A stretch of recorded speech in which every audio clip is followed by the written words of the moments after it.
Halo semua, saya Anita Sari dari Pendidikan Administrasi Perkantoran FEUNY. Kali ini saya akan membahas mengenai dokumen-dokumen perkantoran. Dalam sejarah perjalanan manusia, mulai dari dalam kandungan hingga akhir hayatnya, manusia tidak terlepas dari adanya dokumen. Dari mulai dokumen USG, dokumen KTP, hingga dokumen akta kematian, semuanya dibutuhkan oleh manusia. Yang pertama, pengertian dari dokumen. Banyak sekali pengertian dokumen yang bersumber dari Kamus Besar Bahasa Indonesia, Kamus Umum Kepegawaian, hingga Kamus Besar Bahasa Inggris. Dari beberapa kesimpulan, dapat disimpulkan bahwa dokumen adalah benda yang muncul karena adanya suatu aktivitas sehingga dapat memberikan keterangan yang penting dan absah. Selanjutnya, macam-macam dokumen. Dokumen digolongkan oleh jenis-jenis dokumen, sifat dokumen, bentuk fisik dari dokumen, kemudian kepentingan dokumen tersebut, dan yang terakhir adalah sumber dari dokumen tersebut. Yang pertama, dimulai dari jenis. Untuk dokumen yang digolongkan berdasarkan jenisnya, yakni terdiri dari dokumen fisik, yaitu dokumen yang menyangkut materi, ukuran, berat, tata letak, sarana, dan prasarana. Selanjutnya, dokumen intelektual, yaitu dokumen yang mencakup kepada tujuan, isi objek, sumber, metode penyebaran, cara memperoleh, keaslian dokumen, dan lain-lainnya. Penggolongan dokumen berdasarkan sifatnya. Dokumen yang digolongkan berdasarkan sifatnya yaitu dokumen tekstual, yaitu dokumen yang menyajikan informasi dalam bentuk tulisan, misalnya majalah, buku, surat kabar, dan lain-lain. Selanjutnya, dokumen non-tekstual, yaitu dokumen yang menyajikan informasi dalam bentuk peta, grafik, dan rekaman. Yang ketiga, penggolongan dokumen berdasarkan bentuk fisiknya. Terdiri dari dokumen literal, yaitu dokumen yang ada karena dicetak, ditulis, digambar, atau direkam. Misalnya, buku, majalah, film, dan lain-lain. Selanjutnya, dokumen korporer, yaitu dokumen yang berupa benda bersejarah. Contohnya, fosil-fosil manusia purba, tugu, prasasti, dan lain-lain. Dan yang terakhir yaitu dokumen private. Dokumen private yaitu dokumen yang berupa surat atau arsip. Keempat, penggolongan dokumen berdasarkan kepentingannya, yaitu ada dokumen pribadi. Dokumen pribadi merupakan dokumen yang dikumpulkan oleh perorangan dan merupakan koleksi pribadi, misalnya surat-surat keterangan pribadi. Kedua, dokumen sejarah, yaitu dokumen yang berkaitan dengan sejarah, misalnya naskah-naskah kuno, fosil, tugu, dan lain-lain. Dan yang terakhir merupakan dokumen pemerintah. Dokumen pemerintah merupakan dokumen yang berkaitan dengan informasi ketatanegaraan, misalnya undang-undang, peraturan pemerintah, dan lain-lain. Yang kelima, penggolongan dokumen berdasarkan sumber dokumen, yaitu terdiri dari dokumen primer, yang merupakan dokumen yang berisi informasi tentang hasil-hasil penelitian asli atau langsung dari sumbernya. Misalnya, paten penelitian, laporan, disertasi, serta kertas kerja. Yang kedua, dokumen sekunder, yaitu dokumen yang memberikan informasi tentang literatur primer. Pada umumnya, dokumen sekunder disebut sebagai dokumen bibliografi.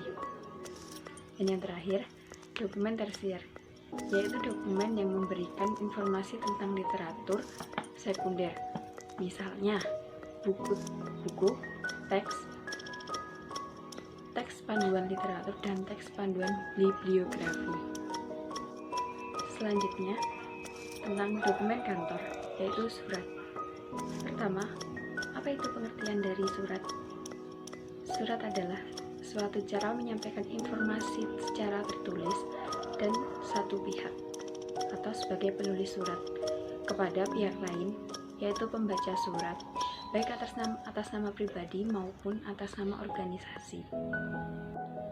Walaupun alat komunikasi sudah begitu maju dan modern, tetapi sebagai komunikasi tertulis, surat tetap merupakan dokumen yang sangat autentik karena diperkuat oleh adanya tanda tangan penulisnya. Dari pengertian surat tadi, kita beralih ke fungsi surat. Selain fungsi sebagai alat komunikasi tertulis, surat juga mempunyai fungsi antara lain, yaitu 1. Sebagai alat bukti tertulis. Surat merupakan bukti tertulis bila suatu saat terjadi kesalahpahaman informasi. Kedua, alat pengingat. Surat merupakan alat pengingat untuk hal-hal yang ketentuan-ketentuan yang sudah lama disepakati, seperti perjanjian MOU. Seperti itu. Kemudian yang ketiga adalah bukti historis. Surat merupakan suatu historis yang paling autentik karena dalam surat dibubuhi tanda tangan, cap, dan apabila ingin memiliki kekuatan hukum biasanya dilengkapi dengan materai. Selanjutnya, cermin organisasi. Merupakan cermin kondisi organisasi dan kepribadian para pengelola organisasi. Kelima, pedoman aktivitas. Surat merupakan pedoman untuk melakukan aktivitas rutin organisasi. Dan yang terakhir adalah alat promosi. Surat merupakan sarana promosi yang paling ampuh bagi organisasi, karena biasanya pada surat-surat resmi tercantum kepala surat yang berisi alamat, nomor kontak dari organisasi tersebut, dan email. Selanjutnya adalah jenis-jenis surat.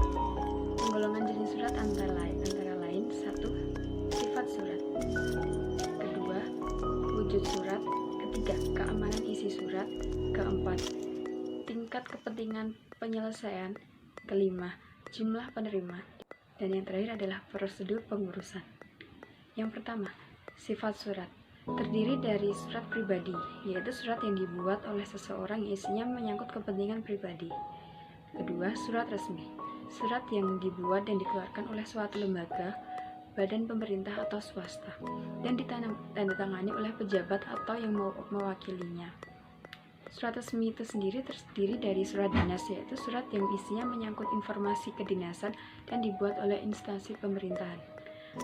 Yang kedua, surat niaga. Surat-surat yang isinya menyangkut informasi bisnis, niaga, dan dibuat oleh badan-badan atau perusahaan. Yang kedua, wujud surat. Wujud surat yaitu terdiri dari surat bersampul. Surat bersampul ini ditulis di atas kertas yang biasanya dikirim dan dimasukkan ke dalam sampul surat. Kedua, memorandum atau memo, surat singkat dari seorang pejabat kepada bawahannya atau rekannya yang berisi pokok-pokok masalah untuk melaksanakan suatu aktivitas rutin di kantor. Ketiga, kartu pos, yaitu surat yang terbuat dari kertas tebal yang berbahan karton untuk menulis surat singkat dan tidak rahasia. Selanjutnya, markat pos. Merupakan selai kertas surat yang telah dirancang sedemikian rupa sehingga apabila dilipat akan membentuk sampul surat. Dan yang terakhir adalah surat tanda bukti. Merupakan surat khusus yang biasanya berbentuk formulir dan biasanya digunakan untuk membuktikan keabsahan aktivitas antara dua pihak. Selanjutnya, penggolongan jenis surat berdasarkan keamanan isi surat. Yang pertama yaitu surat biasa. Merupakan surat yang tidak akan menimbulkan akibat buruk atau merugikan oleh organisasi atau pejabat yang bersangkutan, walaupun isinya diketahui dan dibaca oleh orang lain. Kedua, surat penting. Surat yang jika informasi yang termuat di dalamnya tidak diketahui atau tidak sampai kepada yang bersangkutan dapat menimbulkan kerugian. Ketiga, surat rahasia. Surat yang isinya tidak boleh diketahui oleh orang lain, sebab akan menimbulkan kerugian bagi yang bersangkutan atau dapat menimbulkan kerugian bagi organisasi. Keempat, surat sangat rahasia. Merupakan surat yang berisi masalah yang sangat penting dan hanya boleh dibaca atau diketahui isinya oleh orang yang tertentu saja yang berhak menyelesaikan atau mengambil keputusan. Selanjutnya, penggolongan jenis surat berdasarkan tingkat kepentingan penyelesaiannya. Terdiri dari surat biasa, yaitu surat yang tidak memerlukan tanggapan atau penyelesaian secepatnya, tapi dapat diselesaikan menurut urutan surat yang diterima. Kemudian surat segera, surat yang isinya memerlukan tanggapan atau penyelesaian dengan segera, lebih cepat dari surat biasa.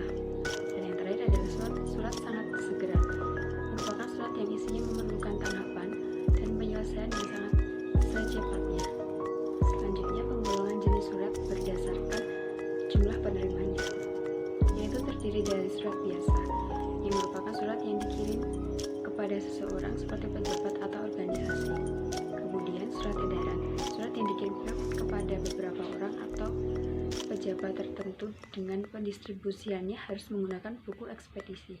Dan yang terakhir adalah surat pengumuman, merupakan surat yang ditujukan kepada sejumlah orang atau pejabat yang namanya sulit dituliskan satu persatu. Dan yang terakhir, penggolongan jenis surat berdasarkan prosedur pengurusannya. Yang pertama yaitu surat masuk, merupakan semua surat masuk yang diterima oleh organisasi kantor. Dan yang kedua, surat keluar. Selanjutnya adalah bagian-bagian surat. Bagian surat terdiri dari 3 bagian, yaitu kepala surat, badan surat, dan kaki surat. Dan yang terakhir yaitu bentuk-bentuk surat. Ada 6 jenis bentuk surat, yaitu bentuk lurus penuh atau full box style.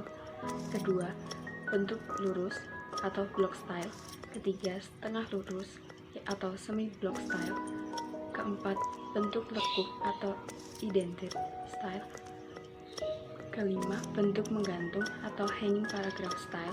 Dan yang terakhir merupakan bentuk resmi atau official style. Itu tadi presentasi dari saya, kurang lebih mohon maaf. Terima kasih dan sampai jumpa.